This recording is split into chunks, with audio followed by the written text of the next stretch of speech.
Obrigado, pessoal, então, pela presença. Eu agradeço já o pessoal da SPSPO pelo convite. Para mim é um grande prazer estar aqui. Eu sou cria aí dessa área de otimização, né? Então, hoje eu estou aqui para falar um tema que é um pouquinho diferente, mas vai ter várias conexões aqui que eu vou trazer para vocês, a parte de otimização e pesquisa operacional, com a ideia de introduzir um pouco esse tema de blockchain, que é um tema que tem crescido bastante, e dar ideias também para vocês.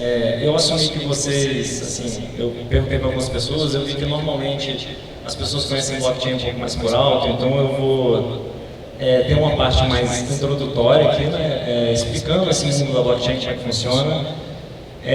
Vou trazer um pouco de coisas acadêmicas sobre blockchain, alguns artigos, pesquisas, e vou trazer também aplicações para a área de pesquisa operacional. Pode ser que eu dou uma corridinha aqui no meio, porque tem muita coisa da parte acadêmica, então vou tentar deixar as coisas mais interessantes para vocês e mais legais. Né? Então, o VG já me apresentou, mas algumas coisas que têm a ver com o blockchain especificamente, a gente formou um comitê dentro da RNP, que é a Rede Nacional de Ciência e Pesquisa, focado em blockchain, que é o CT Blockchain, isso a partir de 2020. E isso tem ajudado a gente a tentar impulsionar um pouco a área de blockchain. Então a gente também criou uma pequena conferência que é o C-Blockchain, o Colloquium Blockchain, que já teve 2 edições, conectado ao CSPC. E, de forma geral, tem vários grupos que a gente acaba participando junto de comunidades de desenvolvimento de software livre. Essa área de blockchain é muito ligada à cultura livre, né? Então a gente participa de muito hackathon, né, no mundo afora. Inclusive eu voltei de Hong Kong tem 4 dias e tem até uma foto aqui da minha apresentação em Hong Kong. E eu achei legal porque na apresentação de Hong Kong eu tinha botado uma foto de uma apresentação do C-Blockchain. Então se alguém tirar uma foto agora, eu vou ter uma foto da foto. Mas é um inseto no fim. Então, vamos lá pessoal, de forma geral, a área de blockchain é muito ligada à tecnologia do Bitcoin. Então, o Bitcoin, eu acredito que a maioria de vocês conhece, mesmo que seja de nome, né? Um tempo atrás eu fiz essa pergunta e pouca gente conhecia, mas hoje eu acho que já está bem mainstream o nome do Bitcoin. Mas eu não sei se vocês conhecem a tecnologia por trás do Bitcoin e qual é o problema que o Bitcoin tentou resolver e continua resolvendo. Né? Então, basicamente, o Bitcoin, assim, a gente sabe que é uma moeda criptográfica, que você consegue fazer pagamentos, muita gente usa para investimento, às vezes ganha, às vezes perde.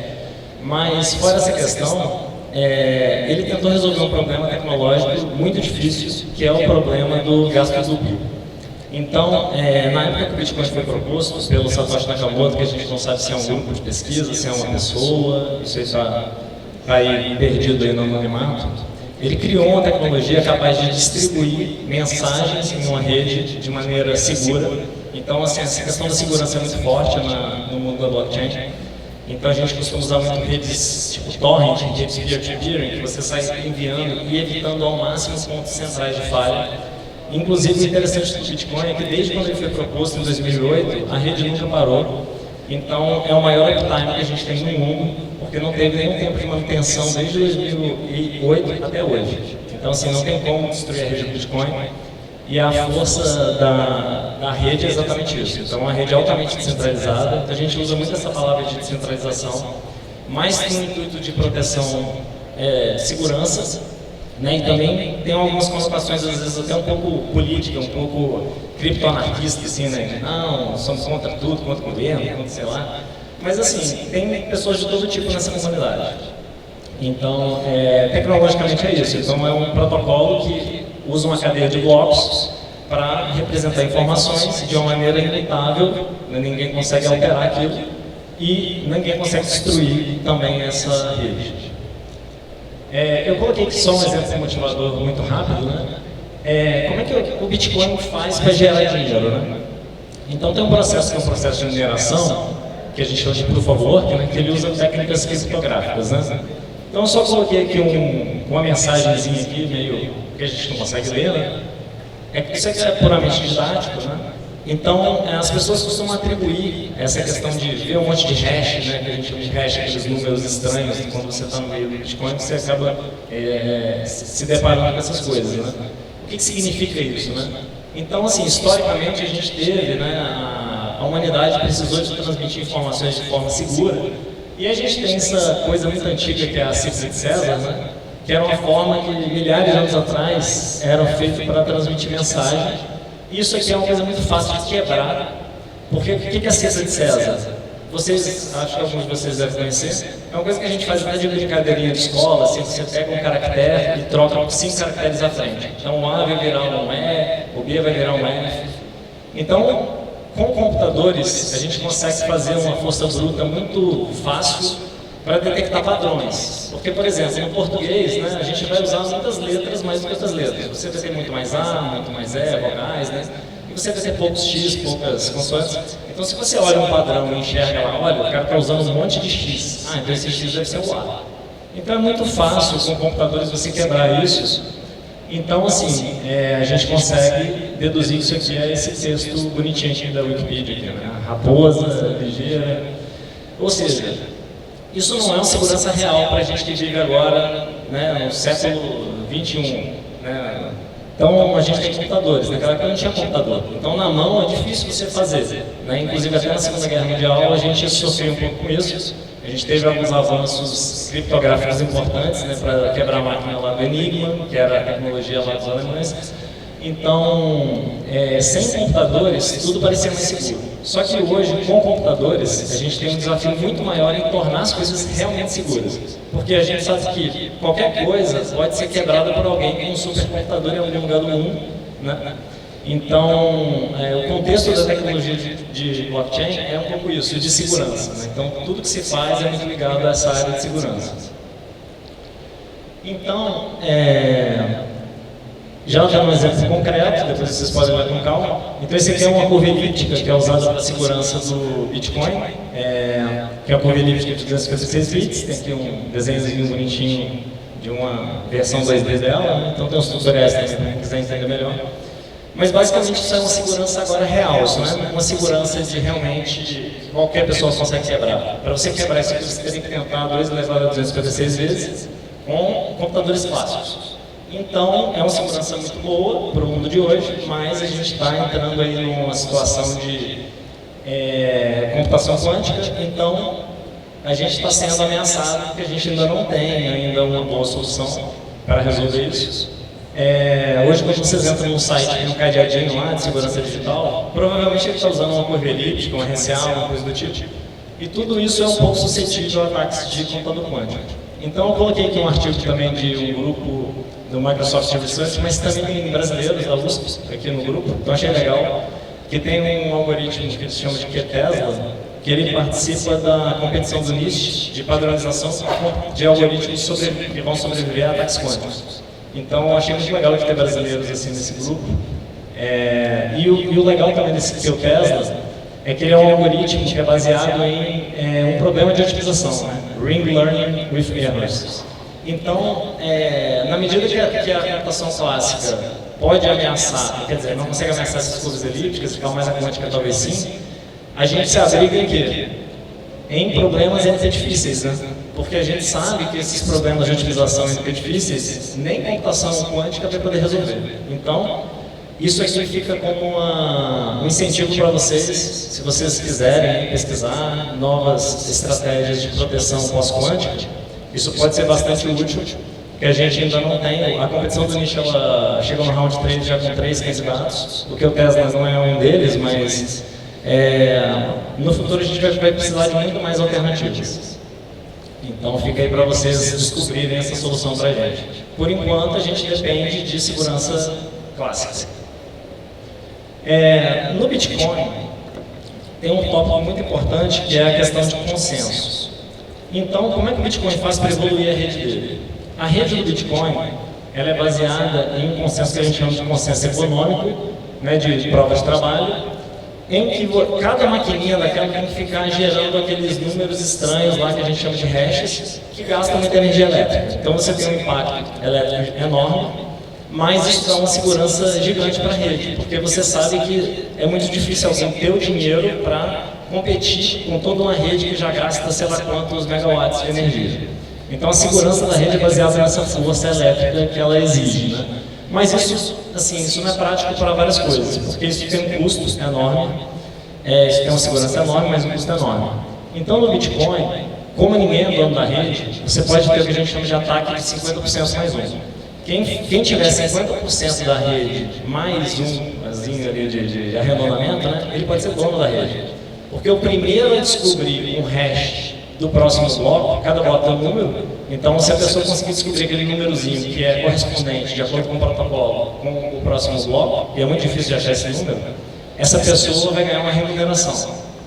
Então quem achar isso é dono do bloco e a rede vai evoluir com base nisso. Então é imprevisível quem vai encontrar esse próximo bloco. E o tempo também é um pouco imprevisível. Como é que a rede faz então para ter uma regularidade? Imagina que semana que vem alguém contrata um monte de supercomputador, começa a minerar Bitcoin, o que vai acontecer com a rede?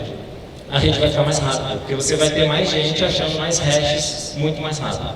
Então, a rede se protege da seguinte maneira: por padrão você tem que achar um bloco a cada 20 minutos. Cada bloco ele tem um número máximo de transações. Então, digamos que você quer fazer um pagamento lá para a Europa, para Marte, por exemplo. Quando o ser humano estiver em Marte, pode usar o Bitcoin para pagar alguma coisa lá. Porque é uma tecnologia segura, que leva um tempo, e você vai levar 20 minutos para fazer um pagamento desse tipo. Para pagamentos instantâneos, que nem a gente pensa no Brasil hoje, tipo Pix, né? 20 minutos agora é um tempo muito grande.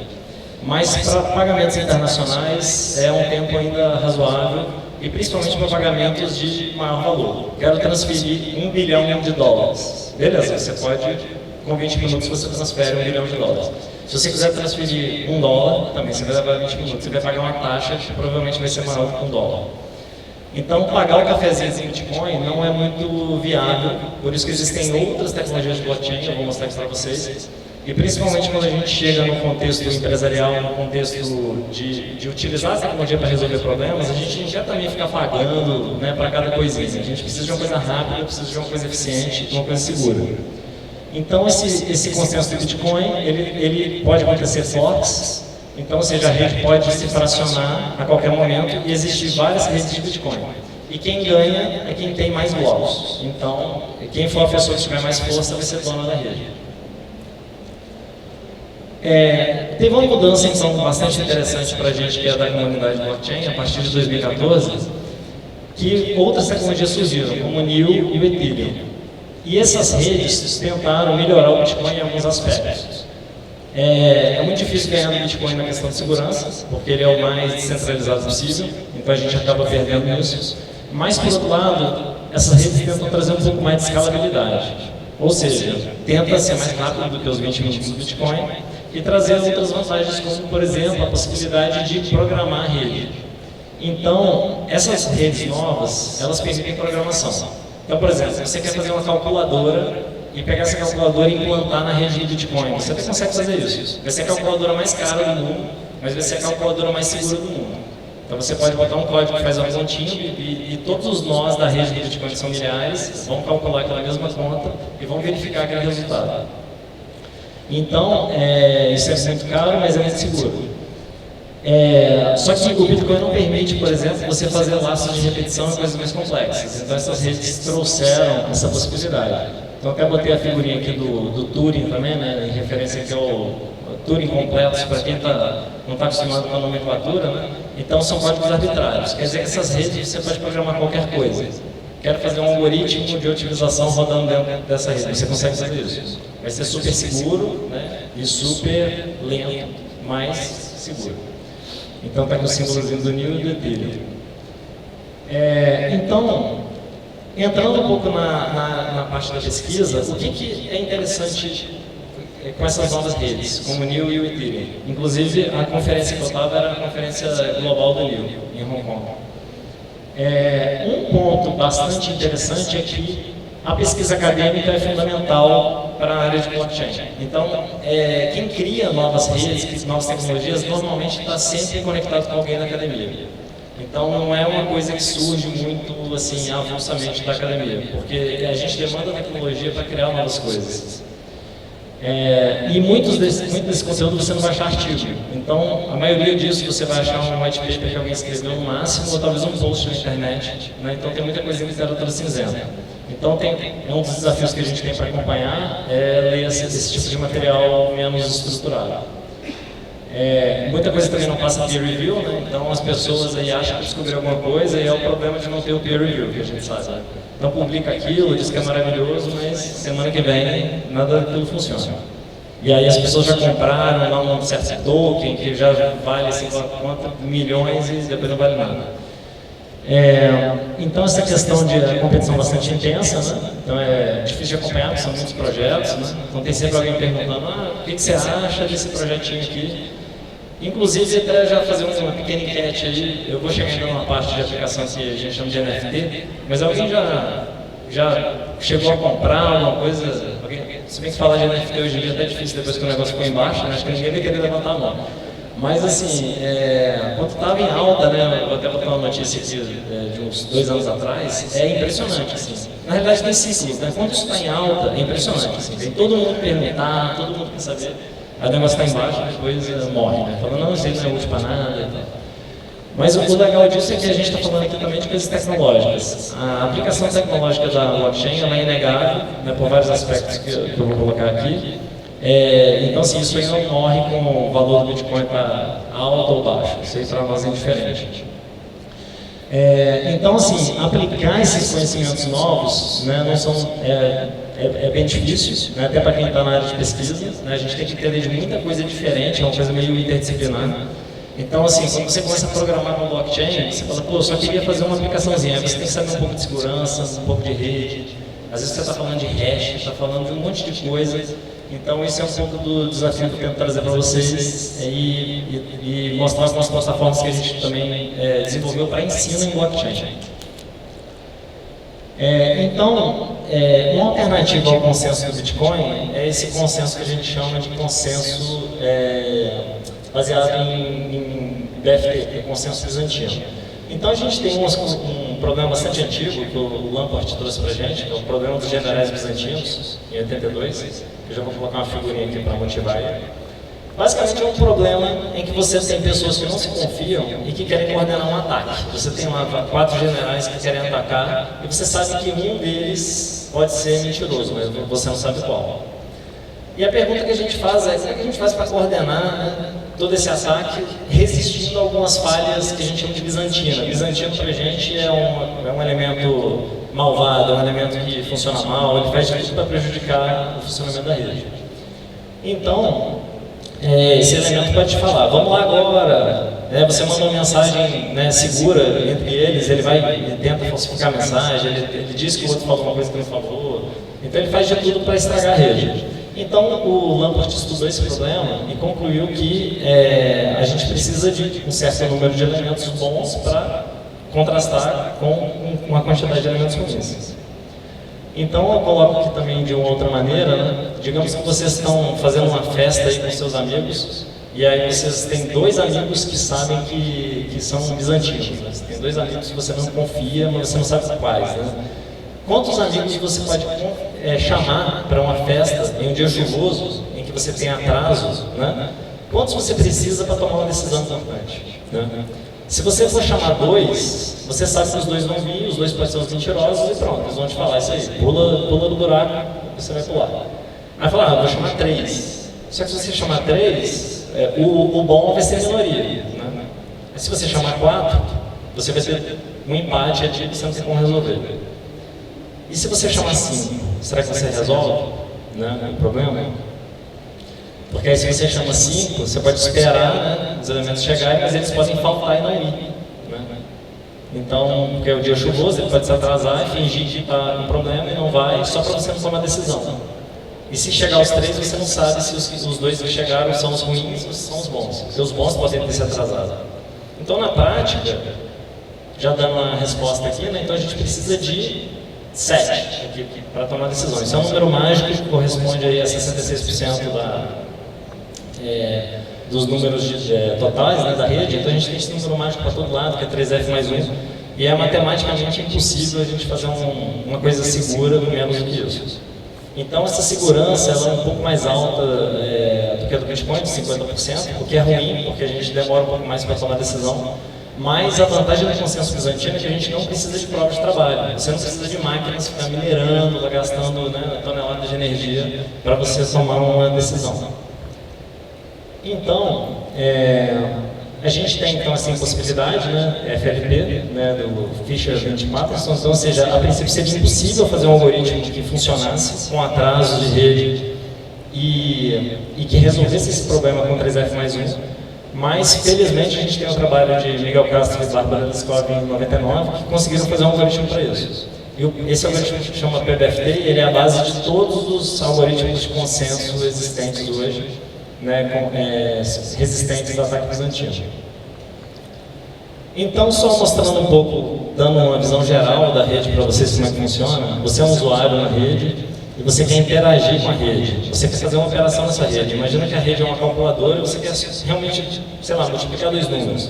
Você vai ter que fazer uma transação, né, e mandar para esse monte de elemento aqui de rede, que eles estão espalhados numa rede segura, peer-to-peer. Esses elementos especiais, então, aqui, esses verdinhos, são nós de consenso, que eles vão votar, e eles não se confiam entre eles também, então eles resistem a 66%, né, aquela continha que a gente fez, e os outros nós azuis são nós de retransmissão normal. Então, basicamente, a informação tem que ir, e cada nó dessa rede sai retransmitindo para a rede inteira, né, então que dá um gasto considerável aqui de esforço, né? E até que esses nós verdinhos vão agregar as transações dos usuários. E aí, algum dos nós verdinhos vai ser o nó responsável por propor um bloco. Um bloco realmente é um bloco de informações.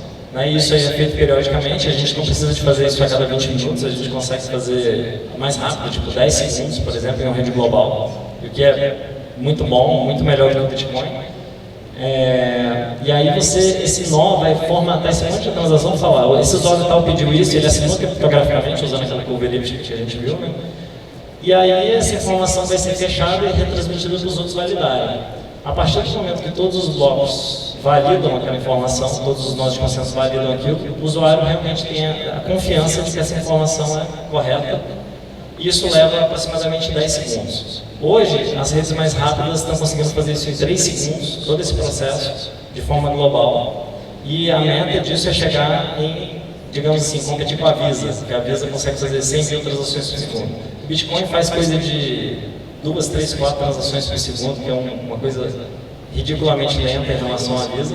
Mas esses protocolos mais novos, principalmente com avanços aí, digamos, de 1 ano atrás, as pesquisas mais novas do grupo do Facebook Research com a Libra BFT, a gente tem algoritmos agora que finalmente podem chegar na casa de dezenas de milhares de transações por segundo. Então, basicamente, a parte de pesquisa em consenso foca muito nisso, né? E de certa maneira eu contribuí com o algoritmo de consenso que funciona hoje na rede global do NIL, né, que é um projeto lançado em 2014.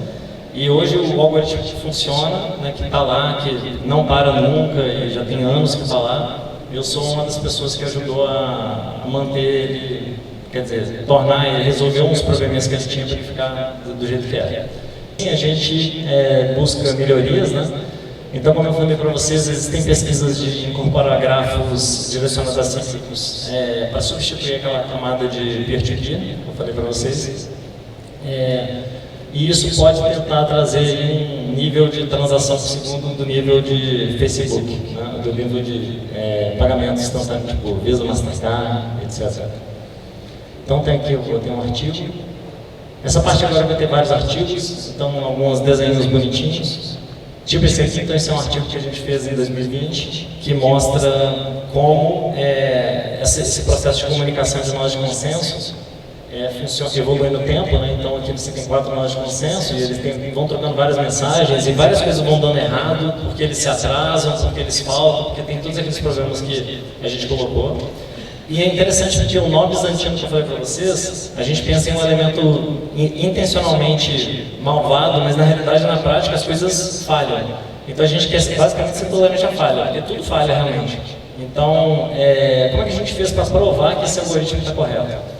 Então a gente modelou, eu tenho certeza que muita gente gosta de programação matemática, programação linear inteira. Então a gente fez um modelo de programação linear inteira que ele atua como um adversário na nossa rede. Então tudo que a gente quer fazer de bom, esse modelo tenta maximizar tudo de ruim que pode acontecer. Ele vai atrasar a mensagem que não deveria ser atrasada, ele vai perder o que poderia ser perdido.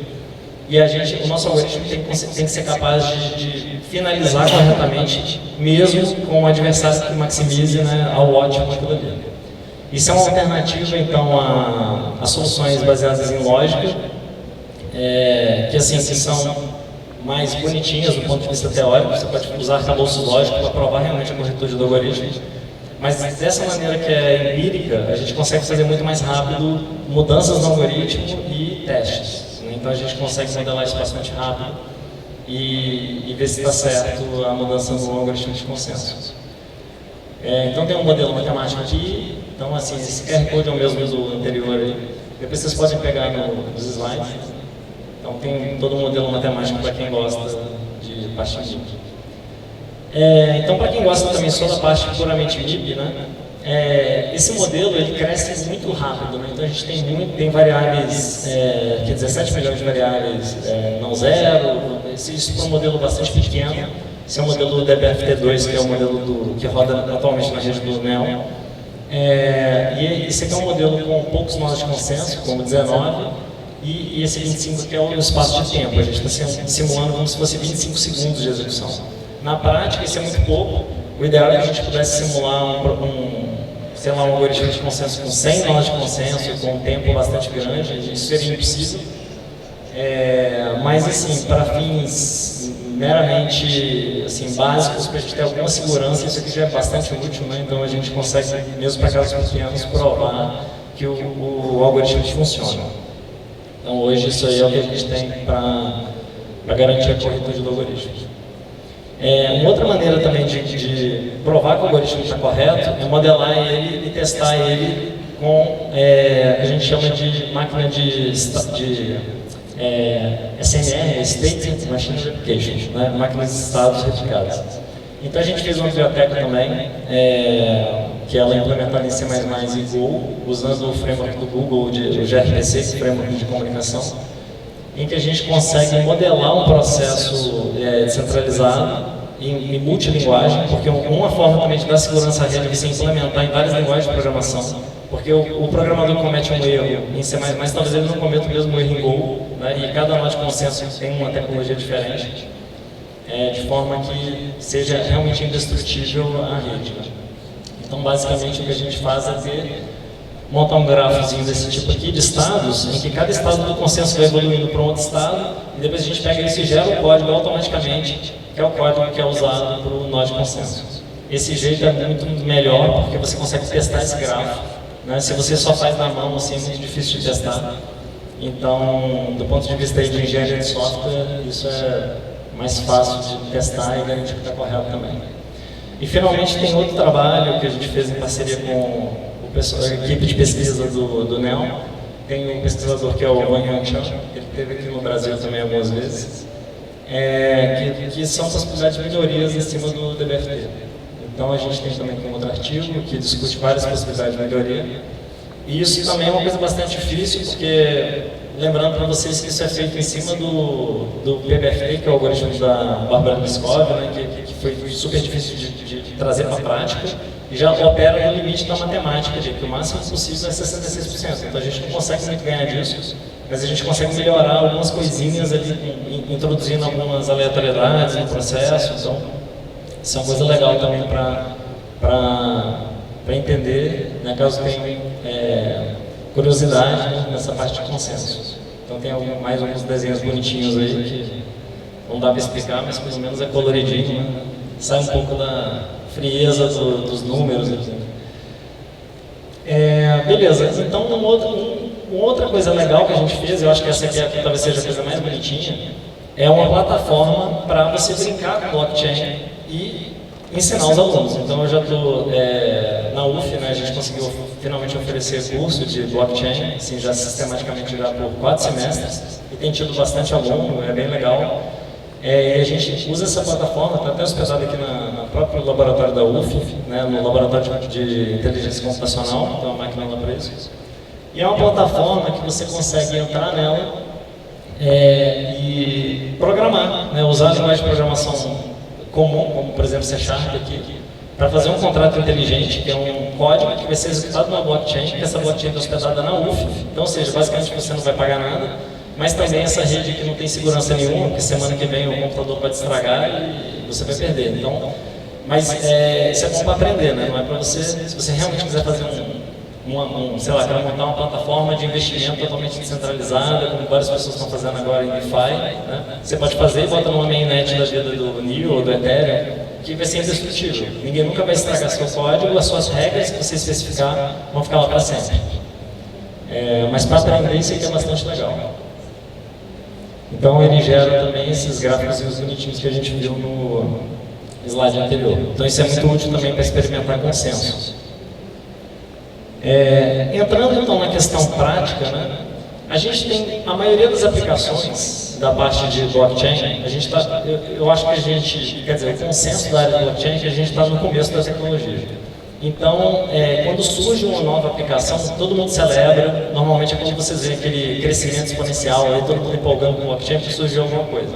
Quando surgiu o NFT, por exemplo, todo mundo ficou super feliz, criou um monte de coisa, joguinho baseado em NFT, surgiu milhares de coisas. Aí depois o negócio esfria, né, todo mundo esquece também a tecnologia. Mas isso é um ciclo, né? Então a gente teve o ciclo dos tokens, que está aí até hoje, as coisas ficam. E a criação de token é uma das coisas ainda mais importantes na área de blockchain, que você cria um certo tipo de elemento que é indestrutível, que você pode transferir para alguém e ele é fracionado. Isso é um equivalente ao, digamos, um dinheiro, ou uma ficha de festa junina. Por exemplo, você vai na festa junina e você dá seu dinheiro e pega uma ficha que pode ser trocada por alguma coisa. Isso é um token, né?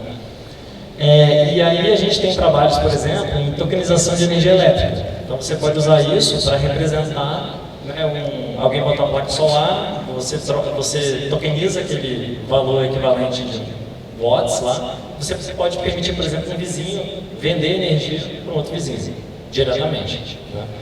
Isso é claro que passa um pouco pelo arcabouço legal do país, das concessionárias.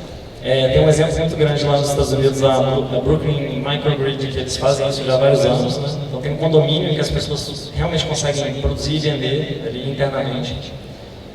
Então, isso é uma coisa legal porque a tecnologia de blockchain ela serve para embasar isso. Então, sem a blockchain você dificilmente conseguiria fazer isso, com segurança. Porque você vai confiar no seu vizinho e falar assim, então fiz aqui um tokenzinho que isso aqui vale dinheiro, mas e se o computador dele queimar, né? E se ele pegar e vai no banco de dados, né, e muda aquele númerozinho? Né? É um pouco como a gente passa hoje com conta bancária mesmo. Mas será que a gente confia naquele número que está lá mesmo no banco? Né? Então, a gente confia não pelo sistema, acho que pelo sistema eu nunca confiaria, mas pelo arcabouço legal, né? Tipo assim, se semana que vem o nosso númerozinho mudar do nada, a gente pode ir lá na justiça, por exemplo, né, e pedir para rever aquele número. Mas na blockchain não tem justiça, você tem um sistema autônomo lá, se alguém encontrar uma forma de hackear o sistema, já era. Então, é tudo baseado em segurança, né? Sem isso, você não tem a quem recorrer. Então a gente tem também outras aplicações para PO que envolvem redes que a gente chama de redes público-permissionadas ou redes privadas. Então se você não quer usar uma rede pública cara, você pode hospedar a sua própria rede. Então as pessoas criam redes de consórcios, então existem alguns consórcios, tem consórcio na América Latina, da Multiledgers, que serve para implementar esse tipo de coisa com um menor custo. Né, que a gente chama de uma rede com menor descentralização e segurança, mas uma rede mais barata. Isso é muito usado por bancos também. Tem um banco na Itália, eles não tinham o que a gente tem em TED no Brasil, né? Eles não tinham isso. Então eles usaram o blockchain para implementar um sistema de teste de maneira que as pessoas que não se confiam, né, que são os bancos, né, pudessem se confiar através dessa rede. Outras aplicações que são bastante interessantes são ligadas a rastreio.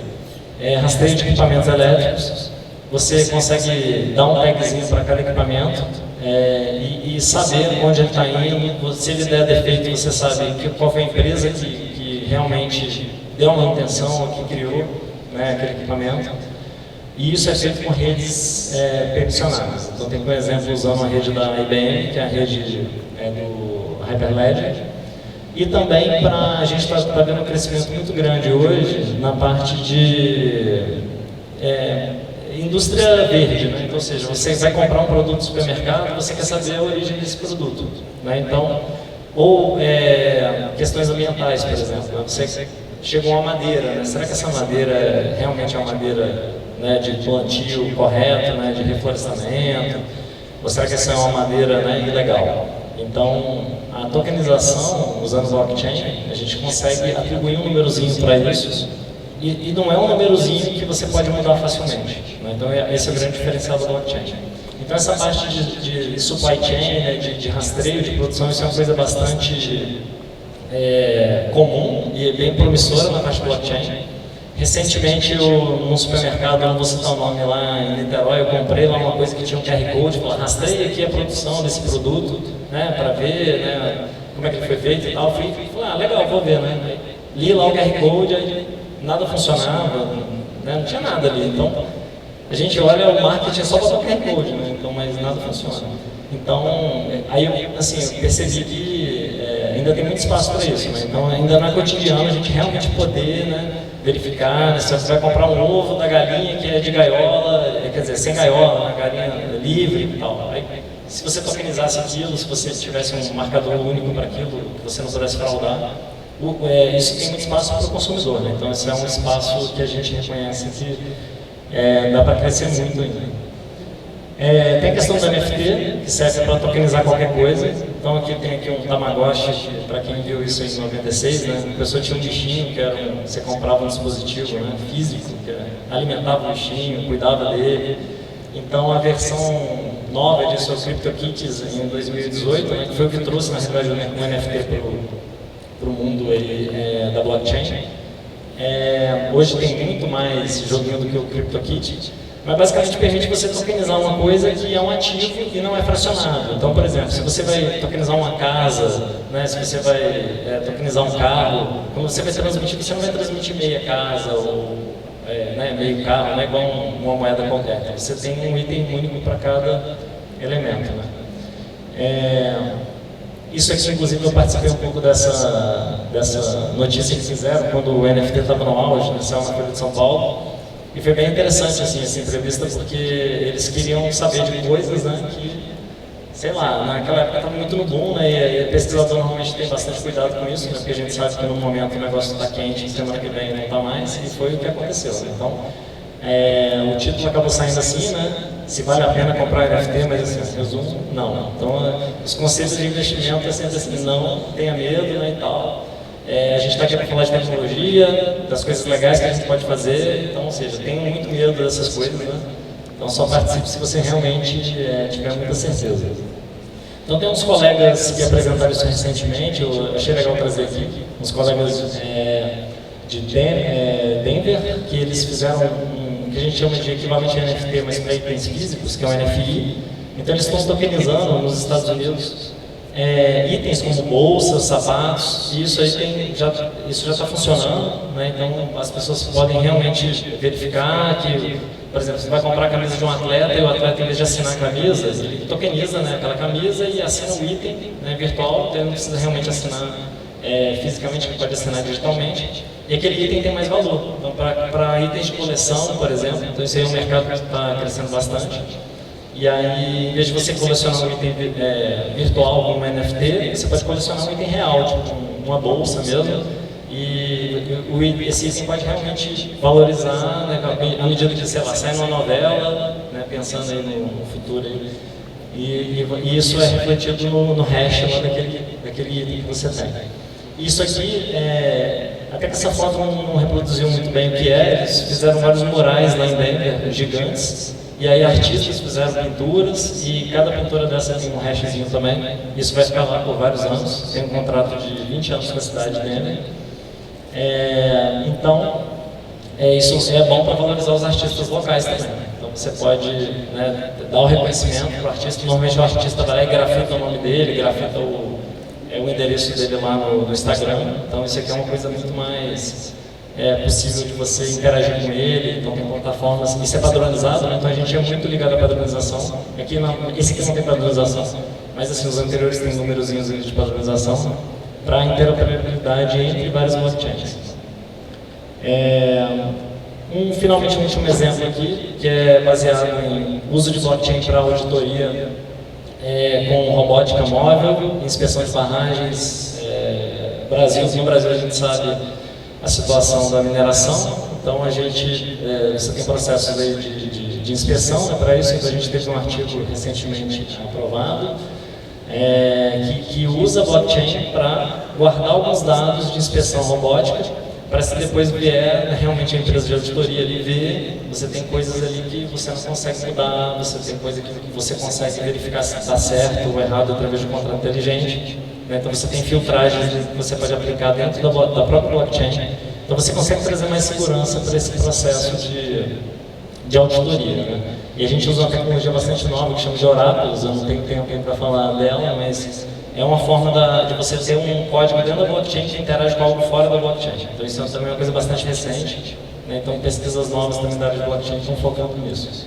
Então a motivação é o desenho dos robozinhos que são usados lá em Ouro Preto, no programa de mineração da UFOR.